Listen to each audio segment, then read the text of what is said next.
आप सभी को जय मसीह की। हाउस ऑफ डिलीवरेंस चैनल में मैं आपका स्वागत करती हूँ। परमेश्वर की इच्छा के अनुसार प्रभु के वचन को लेकर मैं आपके सामने हूँ। विश्वास करती हूँ कि आज का वचन हम सुनने वाले हर एक व्यक्ति के जीवन में काम करेगा। एक छोटी सी प्रार्थना के साथ हम प्रभु के वचन को शुरू करेंगे। पिता परमेश्वर, हम आपका धन्यवाद करते हैं। इस समय प्रभु जी हम आपकी ओर ताकते हैं, आपकी ओर निहारते हैं। परमेश्वर, प्रार्थना करते हैं प्रभु जो वचन आपने दिया पिता वो सुनने वाले हर एक व्यक्ति के जीवन में आशीषों को लेकर आए। पिता प्रार्थना करते हैं पिता, ओ प्रभु इसे सुनने के द्वारा हमारे जीवन में जो भी बातें प्रभु उन सारी बातों के जवाब आपसे मिलने पाए। परमेश्वर, सुनने वाला हर एक व्यक्ति आशीषित होने पाए। हर एक ऑनलाइन व्यूअर को परमेश्वर आपके हाथों में सौंपते हो पिता। ओ प्रभु जी, इस वचन के द्वारा आप सबसे बोलना और बातचीत करना। आगे का समय यीशु आपके हाथों में दे दे। धन्यवाद के साथ यीशु के नाम से मांग लेते, आमीन। आज वचन जो हम मनन करने वाले हैं वो वचन है पहला शमूएल 17वां अध्याय और उसका 43 वर्स। पहला शमूएल 17वां अध्याय उसका 43वां वचन आपके लिए वचन पढ़ूंगी मैं। तब पलिश्ती ने दाऊद से कहा, क्या मैं कुत्ता हूँ कि तू लाठी लेकर मेरे पास आता है? तब पलिश्ती अपने देवताओं के नाम लेकर दाऊद को कोसने लगा। फिर पलिश्ती ने दाऊद से कहा, मेरे पास आ, मैं तेरा मांस आकाश के पक्षियों और वन पशुओं को दे दूंगा। जो बाइबल के पढ़ने वाले, बाइबल के जानने वाले, वो जानते हैं कि यहाँ जिस बात के बारे में मैं वचन के बारे में मैं बता रही हूँ वो है दाऊद और गोलियत। दाऊद कौन था, उसके व्यक्तिगत जीवन के बारे में कुछ बातें आपको बताऊंगी, फिर हम वचन में चलेंगे। दाऊद जो था वो एक चरवाहा था, भेड़ बकरियों को चराता था, जंगल में रहता था और वहां वो जंगल में रहते हुए परमेश्वर की आराधना करता था। इस समय शाऊल राजा था, जो इजराइल का पहला राजा था वो शाऊल था। और शाऊल जब राज्य कर रहा था तब पलिश्तियों ने इजराइलियों के ऊपर युद्ध की घोषणा की। इजराइलियों से युद्ध लड़ने के लिए आए और ऐसा हुआ, छावनी में बहुत सारे लोग थे। पलिश्तियों की तरफ से एक व्यक्ति जिसका नाम था गोलियत, वो युद्ध करने के लिए मैदान में आया और इजराइलियों की ओर ललकारने लगा। उसने इजराइलियों से कहा, अगर तुम्हारे बीच में कोई वीर है तो वो मुझसे लड़ने के लिए आए। पूरी इजरायली सेना में खलबली थी, उस छावनी में खलबली थी, क्योंकि जो गोलियत था वो 9 फुट का था। उसे देख के लोगों को डर लग रहा था कि कैसी परिस्थिति हमारे सामने आ गई, हम इसका सामना कैसे करेंगे, इस परेशानी को कैसे फेस करेंगे। और दाऊद वहां पर अपने भाइयों को भोजन देने के लिए आया था। दाऊद यिशै का पुत्र था और दाऊद के भाई शाऊल की सेना में थे, सैनिक थे उसके। वो युद्ध लड़ने के लिए छावनी में थे और दाऊद उसे खाना देने के लिए वहां पर आया और उसने चर्चा सुनी कि सब लोग गोलियत से डर रहे हैं, एक खतना रहित व्यक्ति से डर रहे हैं। और उसने कहा कि हम परमेश्वर के लोग हैं, हम कैसे किसी से डर सकते हैं? कोई भी परेशानी क्यों ना हो, कोई भी समस्या क्यों ना हो, हम कैसे उससे डर सकते हैं? और यहाँ पर जब उसने इन बातों को सुना तो उसके मन में ये बात आई। उसने बोला कि उसने परमेश्वर की सेना को ललकारा, उसने हमें नहीं, उसने परमेश्वर की सेना को ललकारा। और जब ये बातें होने लगी तो इसकी चर्चा शाऊल तक पहुंची, जो कि इजराइल का पहला राजा था, जैसा मैंने आपको बताया। और वहां पर जब ये बातों की चर्चा पहुंची तो दाऊद को शाऊल के सामने बुलाया गया। जब दाऊद को शाऊल के सामने बुलाया गया, अगर आप चाहे तो आप वचन में पढ़ सकते हैं, पहला शमूएल 17वां अध्याय उसका 32वां वचन। तब दाऊद ने शाऊल से कहा, किसी मनुष्य का मन उसके कारण कच्चा ना हो, तेरा दास जाकर उस पलिश्ती से लड़ेगा। शाऊल ने दाऊद से कहा, तू जाकर उस पलिश्ती के विरुद्ध युद्ध नहीं कर सकता, क्योंकि तू तो लड़का ही है और वह लड़कपन से ही योद्धा है। जब दाऊद की इस बात की चर्चा शाऊल के पास पहुंची तो शाऊल ने उसे कहा कि तू ये युद्ध नहीं लड़ सकता, ये तेरे बस की बात नहीं है।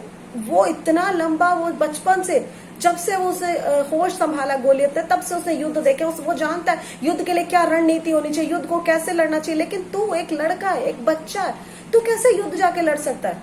नौजवान है तू, तुझे युद्ध के बारे में कुछ नहीं पता, तू नहीं लड़ सकता। लेकिन वो क्या कह रहा है कि तुम्हारा मन इस गोलियत के कारण कच्चा ना हो, मैं उस गोलियत से जाकर लड़ूंगा। जब पहली बार उसने इन बातों की चर्चा सुनी तो उसने ये नहीं कहा कि मैं ये कर सकता, उसने कहा कि उसने हमें नहीं, परमेश्वर की सेना को ललकारा। मुझे और आपको, हम जब आत्मिक जगत में है तो हम एक युद्ध में, और हमें पता होना चाहिए कि हम किसके द्वारा जयवंत हो सकते हैं। वचन में लिखा है युद्ध तो यहोवा का है, युद्ध यहोवा का है, मैं और आप सिर्फ लड़ने वाले हैं, मुझे और आपको खड़े होना है, क्योंकि हम जीते हुए लोग हैं, जय पाए हुए लोग हैं। ये वचन हमें सिखाता है और हमें विश्वास होना चाहिए कि हमारे लिए लड़ने वाला, हमारे आगे आगे चलने वाला हमारा परमेश्वर यहोवा है। और जब यहाँ पे ये बातों की चर्चा हुई तो शाऊल ने उसे मना किया, उसने कहा तू नहीं जा सकता, तू नहीं लड़ सकता, तेरी ये जो गोलियत है वो तुझसे बहुत बड़ा है, तुझसे कैसे लड़ पाएगा, तुझसे कैसे जा पाएगा।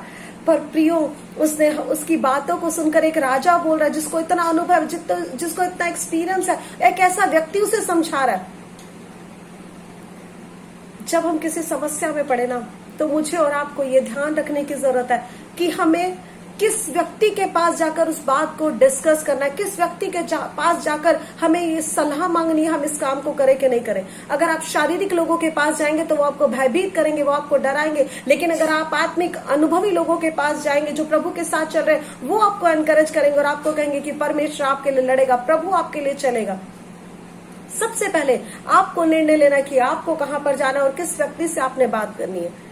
उसके बाद शाऊल उसे कह रहा है कि तू ये नहीं लड़ सकता, तू ये नहीं कर सकता, पर हमें लोगों के बोलने का, ना कहने का, उनकी इन बातों को अपने मन पर, अपनी बुद्धि पर नियंत्रण करने नहीं देना। हमें उन बातों को अनसुना करके परमेश्वर की आवाज को सुनकर वहां पर खड़े रहना, जैसा कि दाऊद ने किया।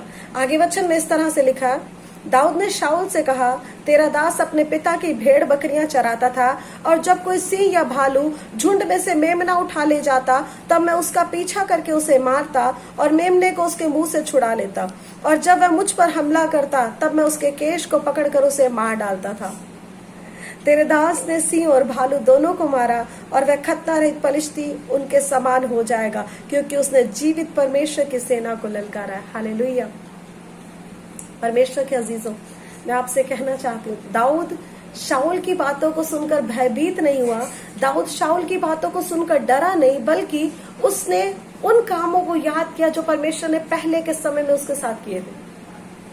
आपको लग रहा होगा शेर और भालू से लड़ना तो बहुत आसान बात है, लेकिन जो दाऊद का कद था, ऐसा स्कॉलर्स कहते हैं कि उसका कद 4 फुट का था। और शेर और भालू का अगर आप वेट जानते हो, तो जो शेर है वो 220 किलो तक का होता है, उसका वजन 220 किलो तक होता है, और भालू का ऐसा कहा जाता है 80 से लेकर 600 किलो तक का वजन होता है। एक 4 फुट के व्यक्ति का साधारणतः वजन कितना होगा? 60 किलो, 70 किलो, लेकिन वो अपने से दुगने या तिगुने वजन वाले व्यक्ति से, जानवर से लड़ रहा है। लिखा कि वो उससे सिंह और भालू से लड़ता था, और ये साधारण व्यक्ति नहीं कर सकता। वो जानता था कि उसके ऊपर एक सामर्थ है, वो जीवते परमेश्वर की आराधना करता है, वो जीवते परमेश्वर के साथ समय बिताता है, उसके अंदर जीवते परमेश्वर की अद्भुत सामर्थ है जिसके द्वारा वो जयवंत हुआ। और उसने ये नहीं किया कि ये मैं कर पाया, उसने बोला, दाऊद ने शाऊल से कहा, तेरा दास अपने पिता की भेड़ बकरियां चराता था, और जब कोई सिंह या भालू झुंड में से मेमना उठा ले जाता था, तब मैं उसका पीछा करके उसे मारता और मेमने को उसके मुंह से छुड़ा लेता, और जब वो मुझ पे हमला करता तब मैं उसके केश पकड़कर उसे मार डालता था।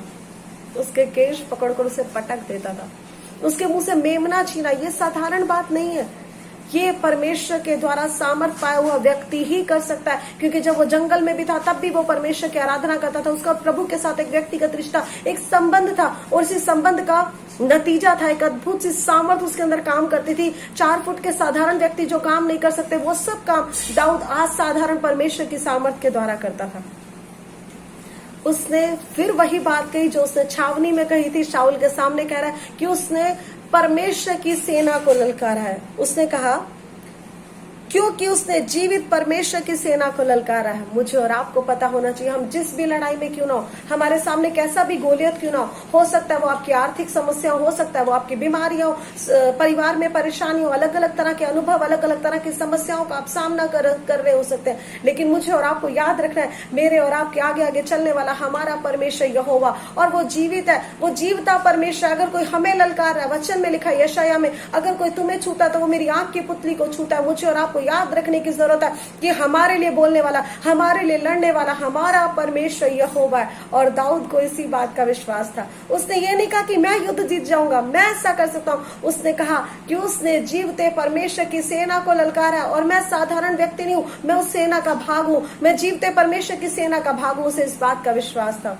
क्या विश्वास करते हैं? तो आज आप भी अपने गोलियत को हरा देंगे। अगर आपको विश्वास है तो परमेश्वर आपके द्वारा भी आपके गोलियत को हरा सकता है। सिर्फ आपको विश्वास रखना है कि मेरा परमेश्वर जीवित है और मैं जीवते परमेश्वर की सेना का सैनिक हूँ और ये युद्ध मैं जीतूंगा, क्योंकि इस पुस्तक का अंत हम पहले से जानते हैं। हमें पहले से पता है इसमें क्या लिखा है, और इसमें लिखा है कि गोलियत का अंत कैसा होगा। तो प्रभु के अजीजों, आपको विश्वास रखना है कि परमेश्वर आपके द्वारा ये काम कर सकता है। आगे जब वो लड़ने भी नहीं गया, उसने क्या किया? फिर दाऊद ने कहा, यहोवा जिसने मुझे सिंह और भालू दोनों के पंजे से बचाया, वह मुझे उस पलिश्ती के हाथ से भी बचाएगा। शाऊल ने दाऊद से कहा, जा, यहोवा तेरे साथ रहे। आपको अपनी जीत की घोषणा छावनी के अंदर कर देनी है। अभी तक दाऊद को नहीं पता गोलियत कैसा दिखता है। अभी तक दाऊद को नहीं पता उसके सामने जो मुसीबत आने वाली है वो कितनी बड़ी है, कैसा होगा, वो कैसे जयवंत करेगा। उसके पास कोई स्ट्रैटेजी नहीं है, लेकिन जो चीज वो बार बार कह रहा है, वो कह रहा है मेरा परमेश्वर जीवित है और वो मुझे जयवंत करेगा और वो उस व्यक्ति को मेरे हाथ में कर देगा। मेरे प्रियो, जो परमेश्वर के पीछे चलते हैं, आपको ये समझ लेने की जरूरत है। आपको अपने जय की घोषणा छावनी के अंदर, अपने घर के अंदर, अपनी समस्याओं को देखने से पहले वो कितने समय तक टिकने वाली है, कैसी मुसीबत है, उसे समझने से पहले कर देनी है कि प्रभु के द्वारा मैं जयवंत से भी बढ़कर हूं। यीशु ने मुझे जयवंत किया, यीशु ने मुझे जयवंत किया। आपको ये बात याद रखने की जरूरत है। दाऊद ने अपनी जीत की घोषणा छावनी के अंदर कर दी। दाऊद ने गोलियत को देखने से पहले, युद्ध भूमि में जाने से पहले ही घोषणा कर दी कि जिसने मुझे सिंह और भालू पे जयवंत किया, वो इस पलिश्ती को भी मेरे हाथ में कर देगा। मैं इसे जीत जाऊंगा, मैं इसे जीत जाऊंगा। उसने इस चीज की घोषणा कर दी। प्रभु महान है और परमेश्वर हमें भी ऐसे विश्वास में बने रहने में मदद करे जैसे दाऊद बना रहा। परमेश्वर हमें भी उस विश्वास में चलने में मदद करे जैसे दाऊद बना रहा। आगे लिखा है, तब शाऊल ने अपने वस्त्र दाऊद को पहनाए और पीतल का टोप उसके सिर पर रख दिया और झिलम उसको पहनाया। तब दाऊद ने उसकी तलवार वस्त्र के ऊपर कसी और चलने का यत्न किया।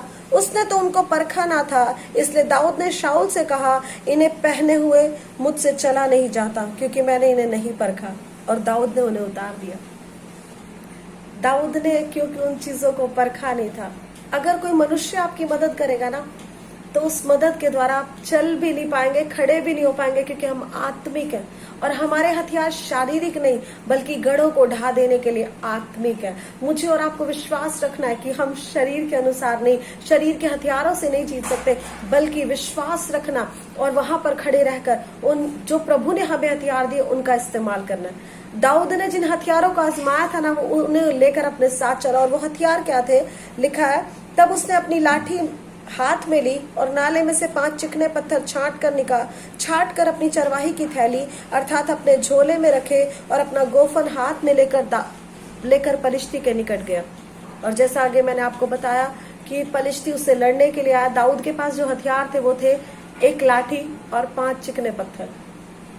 जब वो वहां पर गया, 42 वर्ष हम ऑलरेडी पढ़ चुके थे, जिससे मैंने शुरुआत की थी वचन की। वहां लिखा है, पलिश्ती ने क्या, तो मुझे कुत्ता समझकर ये लाठी लेकर मेरे पास आता है। और हमने आगे पढ़ा, उसने कहा कि मैं आकाश के पक्षियों को तेरा मांस खिलाऊंगा, वन पशुओं को तेरा मांस खिलाऊंगा। और यहाँ 45 वर्ष में ऐसा लिखा है, पहला शमूएल 17वां अध्याय 45 वर्ष। दाऊद ने पलिश्ती से कहा, तू तो तलवार और भाला और सांग लिए हुए मेरे पास आता है, परंतु मैं सेनाओं के यहोवा के नाम से तेरे पास आता हूँ, जो इजरायली सेना का परमेश्वर है, उसी को तूने ललकारा है। अभी दाऊद ने कोई हथियार नहीं चलाया, अपने गोलियत से बोलना शुरू किया।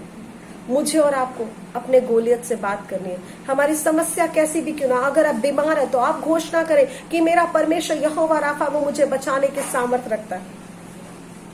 और मुझे ऐसा लगता है, मैं ऐसा विश्वास करती हूँ, हम जो प्रभु के पीछे चल रहे हैं, हमें ऐसा कहना है, वो मुझे बचाए या ना बचाए दानियल की तरह, लेकिन वो ही मेरा परमेश्वर, मैं उसी की आराधना करूंगा, मैं उसी के पीछे चलूंगा। वो मुझे चंगा करे या ना करे, मेरे प्रियो विश्वास करें, आपके शब्द, आपकी घोषणा, आपका गोलियत से बात करना आपके जीवन, आपकी परिस्थितियों को बदल देगा। सबसे पहला काम जो आपको करना है, आपको छावनी के अंदर ही कह देना है कि मेरा परमेश्वर, उसने मुझे नहीं, मेरे परमेश्वर को ललकारा है और अपने परमेश्वर के द्वारा मैं जयवंत होऊंगा। दूसरा, आपके हथियार शारीरिक नहीं आत्मिक होने चाहिए, क्योंकि शारीरिक हथियार से आप आत्मिक जगत में युद्ध नहीं लड़ सकते। परमेश्वर ने हमें आत्मिक हथियारों से नवाजा है, तो आप आत्मिक हथियारों को अपने साथ लें। तीसरा, आपको अपने गोलियत से बोलना और बातचीत करना है, कि उसे बताना है कि मैं कौन हूँ।